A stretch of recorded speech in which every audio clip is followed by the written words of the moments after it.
दोस्तों, महात्मा बुद्ध कहते हैं कि मानव शरीर के स्वास्थ्य का रहस्य यही है कि हमें अतीत पर शोक नहीं करना चाहिए और भविष्य की चिंता नहीं करनी चाहिए। बुद्धिमानी यही है कि आप ईमानदारी से अपने वर्तमान में जिएं। लेकिन हम में से अधिकांश लोग वर्तमान में जीना नहीं जानते, क्योंकि वे अपने बीते हुए कल की चिंता करते हैं और आने वाले भविष्य की भी चिंता करते हैं। यदि आप वर्तमान में जीने की कोशिश करेंगे तो आपका मन और शरीर पूरी तरह से स्वस्थ हो जाएगा। एक बार जब आप वर्तमान में जीने लगेंगे तो न ही आपको अतीत के बीतने का दुख होगा और न ही आने वाले भविष्य की चिंता रहेगी, बल्कि वर्तमान में चलने वाली आपकी सांसें भी आपको वह आनंद देंगी जो आपने पहले कभी अनुभव नहीं किया होगा। आज की कहानी हमें ऐसा ज्ञान देने वाली है जिसे जानने के बाद आप अपने भूतकाल और भविष्य को पीछे छोड़कर वर्तमान में जीना सीख जाएंगे।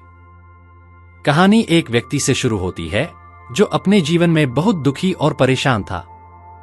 वह एक पहाड़ की चट्टान पर बैठकर रो रहा था। तभी वहां से एक भिक्षु गुजर रहे थे। उन्हें व्यक्ति को रोते देख भिक्षु ने उसके पास जाकर पूछा, क्या तुम यहां से कूदकर अपनी जान देने की सोच रहे हो? व्यक्ति ने जवाब दिया, बिल्कुल सही समझे, लेकिन आपको इससे क्या फर्क पड़ता है? यह मेरा जीवन है, मैं इसके साथ जो चाहूं कर सकता हूं। भिक्षु ने कहा, अगर तुम्हें अपनी जान लेनी ही है तो यहां बैठकर रोने का क्या फायदा है? व्यक्ति थोड़ा क्रोधित हो गया और कहा, देखिए महाराज, मैं जो करने आया हूं वही करूंगा, आपको इसमें दखलंदाजी करने की जरूरत नहीं। इतना कहकर व्यक्ति फिर से रोने लगा। तब भिक्षु ने उससे पूछा, क्या तुम सब कुछ छोड़ आए हो या कुछ लेकर आए हो? व्यक्ति ने जवाब दिया, हाँ, मैं सब कुछ छोड़ आया हूं। मेरे पास अब कुछ नहीं है और न ही खोने के लिए कुछ बचा है। तो फिर जीकर क्या करूंगा? भिक्षु ने कहा, यदि ऐसा है तो तुम अपने सिर पर यह बोझ क्यों उठाए हुए हो? व्यक्ति आश्चर्यचकित होकर बोला, मैं कौन सा बोझ उठाए हुए हूं? मेरे हाथ खाली हैं और मेरे पास कुछ भी नहीं है। भिक्षु ने कहा, तुम्हारी सांसें भी ठीक से नहीं चल रही हैं। अगर तुमने सब कुछ छोड़ दिया है तो तुम दुखी क्यों हो? खाली इंसान कभी ऐसा नहीं करता। भिक्षु की बातों से व्यक्ति और भी क्रोधित हो गया और उसने कहा, आपको इससे क्या मतलब? तब भिक्षु ने कहा, क्या तुमने कभी अपने भीतर झांकने की कोशिश की है? तुम कितना बोझ उठाए हुए हो? इन बोझों को उतार दो और हल्का हो जाओ। कब तक इन बोझों के तले दबे रहोगे? जैसे ही व्यक्ति ने भिक्षु की बातें सुनी, वह तुरंत उनके चरणों में गिर पड़ा और हाथ जोड़कर कहा, गुरुदेव, अब तक मुझे कोई नहीं समझ पाया था। यहां से कई लोग आए और गुजर गए, लेकिन किसी ने भी मुझसे यह सब नहीं कहा। आपने तो मेरे मन की बात पढ़ ली। यहां तक कि मेरे घरवाले भी मुझे नहीं समझ पाए, लेकिन आपने एक बार में ही मुझे पूरी तरह से जान लिया है।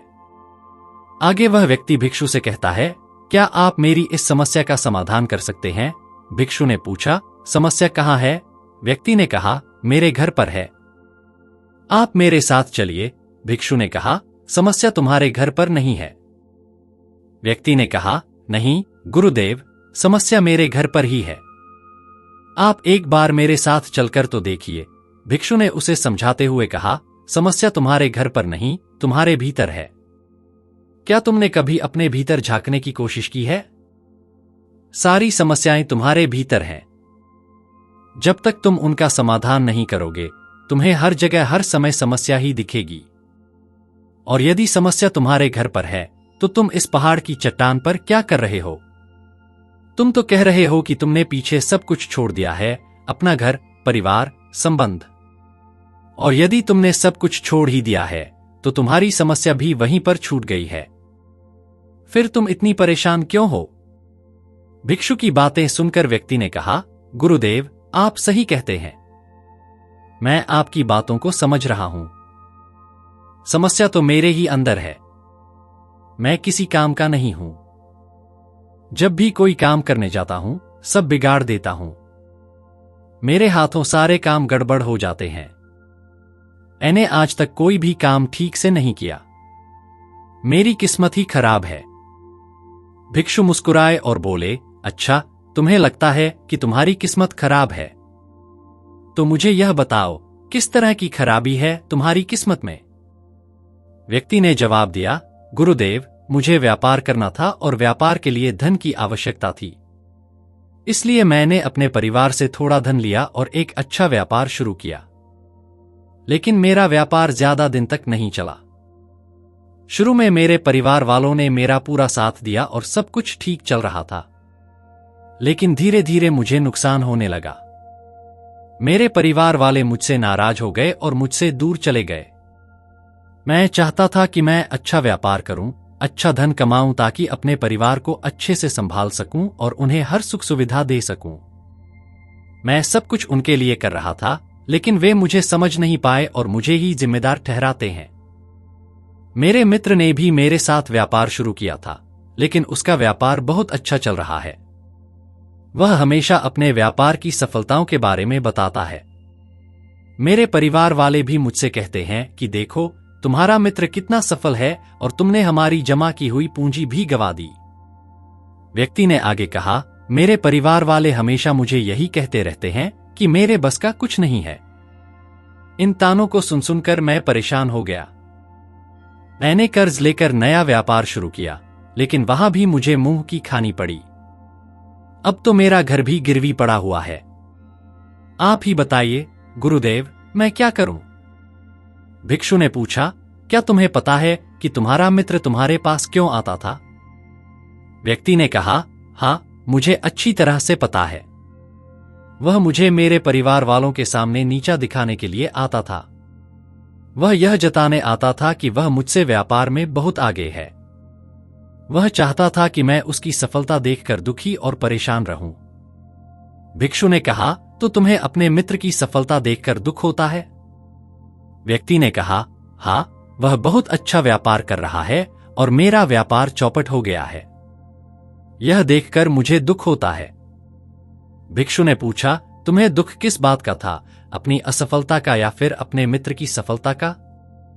व्यक्ति ने कहा, मुझे अपनी असफलता पर इतना पछतावा नहीं था, लेकिन मेरे मित्र की सफलता देखकर मुझे ईर्ष्या होती थी। मेरे अंदर जलन की भावना उत्पन्न होती थी और मैं इसके कारण दुखी और तड़पता रहता था। भिक्षु ने कहा, इसका अर्थ यह हुआ कि अगर तुम्हारा मित्र भी असफल हो जाए तो तुम्हें खुशी होगी? व्यक्ति ने कहा, जी हां, मुझे खुशी होगी अगर उसका व्यापार चौपट हो जाए। भिक्षु मुस्कुराए और कहा, इसका अर्थ तो यही हुआ कि तुम्हारी खुशी और दुख तुम्हारे मित्र की स्थिति पर निर्भर करते हैं। तुम्हारी खुशियां और दुख दूसरों के व्यवहार पर निर्भर करते हैं। तुम खुद से खुश नहीं हो सकते और नहीं दुखी। तुम अपने मित्र के गुलाम बन चुके हो। अगर यही हाल है तो तुम्हारी समस्याओं का कोई समाधान नहीं है, क्योंकि तुम्हारी खुशियां और तकलीफें दूसरों के व्यवहार पर निर्भर करती हैं। तुम्हारी समस्याओं का समाधान तुम्हारे अपने कर्मों से नहीं हो सकता। व्यक्ति ने कहा, गुरुदेव, ऐसा मत कहिए। मुझे आपसे बात करते करते बहुत आशा हो गई है। जिन्होंने मुझे जाना है, मुझे समझा है। ही गुरुदेव, मैं आपसे विनती करता हूं कि मेरे इस समस्या का समाधान मुझे बताइए। भिक्षु ने कहा, जब हम दूसरों से आशा छोड़ देते हैं, तब हम दूसरों पर पूरी तरह से निर्भर हो जाते हैं। अगर मैं तुम्हें कोई रास्ता न बताऊं, अगर मैं तुम्हारी समस्या का समाधान न बताऊं, तो तुम इसी तरह से दुखी रहोगे, रोते रहोगे और तड़पते रहोगे। लेकिन अगर मैं तुम्हें कोई रास्ता बताऊं, तो हो सकता है कि तुम्हें कुछ लाभ हो।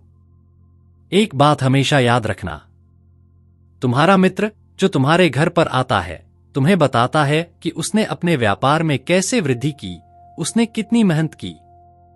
वह तुम्हें दुखी करने के लिए नहीं, बल्कि अपने अनुभव को साझा करने के लिए आता है। उसने जो अनुभव प्राप्त किया है, वह तुम्हारे लिए भी उपयोगी हो सकता है। यदि तुम अपने बुद्धि का इस्तेमाल करो और उसके अनुभव से सीखने की कोशिश करो, तो तुम्हें उसके ज्ञान का लाभ मिल सकता है। तुम्हें अपने मित्र का आभार प्रकट करना चाहिए, क्योंकि उसने घर बैठे बैठे तुम्हें वह अनुभव दिया है जो तुम अपने जीवन से प्राप्त नहीं कर सके। संघर्ष करो, अनुभव का उपयोग करो और कभी हार मत मानो। समय चाहे जैसा हो, बदल जाता है। अच्छे या बुरे दोनों वक्त गुजरेंगे, लेकिन सबसे जरूरी बात यह है कि तुम्हारा जीवित रहना आवश्यक है। जब अच्छा समय आएगा, तुम अपने संघर्ष से अपने व्यापार को ऊंचाइयों तक ले जाओगे। तब तुम्हारा मित्र और तुम्हारी सफलता तुम्हारी असफलता की बात करेंगे ताकि तुम उनकी तरह गलत निर्णय ले सको। तुम्हें अपनी बुद्धि का प्रयोग करना होगा और उनके शब्दों पर ध्यान न देकर अपने अनुभव पर भरोसा करना होगा। व्यक्ति ने कहा, गुरुदेव, आप बिल्कुल सही कह रहे हैं। अब तक मेरी किस्मत दूसरों के हाथों में थी और वे उसमें सुख और दुख भरते रहे, लेकिन अब से मैं अपनी किस्मत अपने हाथ में रखूंगा। फिर चाहे यह अच्छी हो या खराब, मैं हार नहीं मानूंगा। फिर व्यक्ति ने पूछा, गुरुदेव, आपकी सारी बातें तो समझ गया, लेकिन क्या आप मुझे कुछ दे सकते हैं जो मेरे जीवन के सबसे बुरे वक्त में मेरा साथ दे सके? भिक्षु ने एक छोटा सा बक्सा देते हुए कहा, यह वस्तु मेरे दिल के बहुत करीब है और इसे तुम्हें अपने बहुत करीब ही रखना होगा। इस बक्से में एक ऐसा राज है जो तुम्हें बड़े से बड़े दुखों से बाहर निकाल सकता है और बड़ी से बड़ी विपत्तियों से छुटकारा दिला सकता है। इसे तब खोलना जब तुम्हें लगे कि अब कोई राह नहीं बची है, जब तुम्हें यह लगे कि सब कुछ व्यर्थ है और मैं जो बातें कह रहा हूं वो भी व्यर्थ हैं। भिक्षु ने बक्सा व्यक्ति को दे दिया और वहां से चले गए। व्यक्ति ने बक्सा लेकर अपने घर वापस आया और एक नया कारोबार शुरू किया। अब वह हर हाल में हार मानने को तैयार नहीं था। उसका कारोबार सफल हो गया और उसका परिवार भी उसके साथ वापस आ गया। उसके पास जीवन की हर सुख सुविधा थी। वह अब ना तो भूतकाल का रोना रोता था और ना ही भविष्य की चिंता करता था। वह केवल अपने वर्तमान को बेहतर बनाने में लगा रहता था। लेकिन समय बदलता है। जिस तरह से बुरा समय हमेशा नहीं रहता, ठीक उसी प्रकार अच्छा समय भी हमेशा नहीं रहता। व्यक्ति के जीवन में एक बार फिर बुरा समय आया।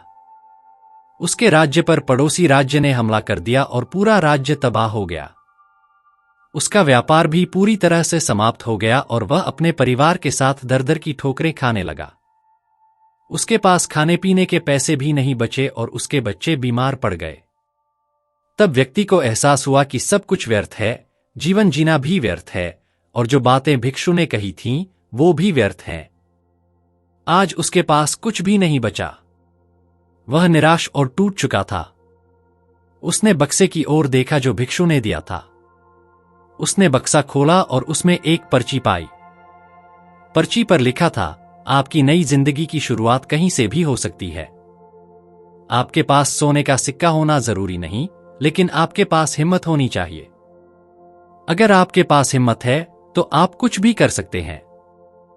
पर्ची को पढ़ने के बाद व्यक्ति के मन में एक बार फिर आशा की लहर दौड़ी। उसने फिर से हिम्मत बंधाई और अपने जीवन में संघर्ष करने लगा। उसने ऊंचाइयों को छूने के लिए मेहनत की और फिर से सफल होने लगा। दोस्तों, उम्मीद है कि आज की इस कहानी से आपने कुछ मूल्यवान सीखा होगा।